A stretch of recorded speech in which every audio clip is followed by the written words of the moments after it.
một chiếc cano chở được người, sử dụng cái đế là giảm tốc này, một cái máy cắt cỏ 4 thì 35cc, một cái chân vịt công tắc 8 chuyên dành cho cano.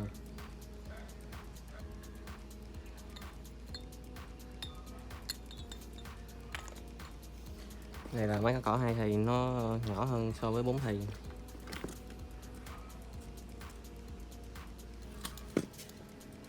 Máy 4 thì này mình mua mới 100%.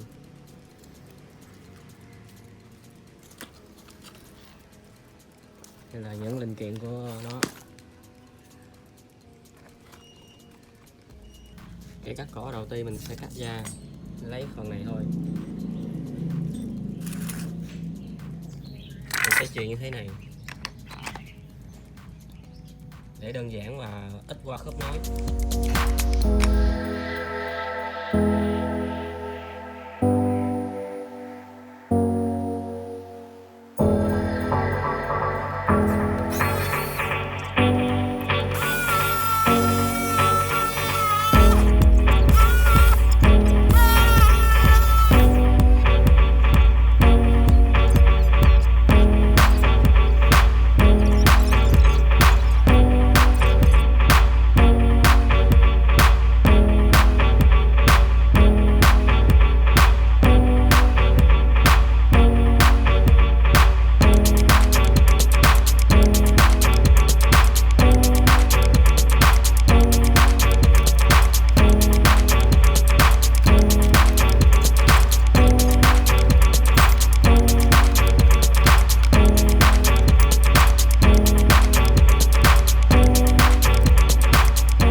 Máy cắt cỏ 4 thì, xài xăng thường, không cần pha nhớt.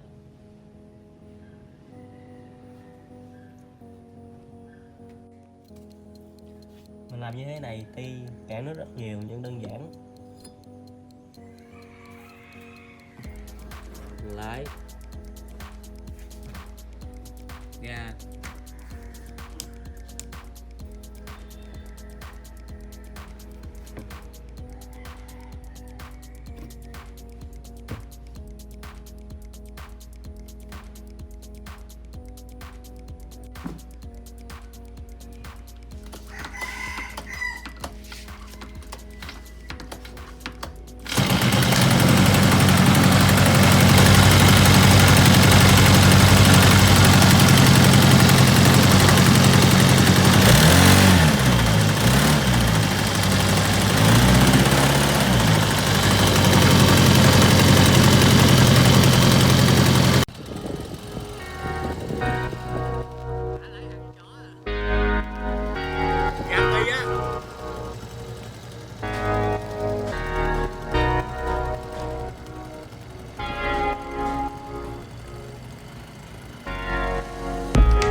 Bạn nghe ông Tài à.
Không biết là do có mình làm sai không? Không biết có do làm sai cách hay không, chứ nếu nhà máy cắt cỏ thì cách tay cách chứ máy cỏ phải chạy lẹ hơn máy điện chứ sao mà máy điện.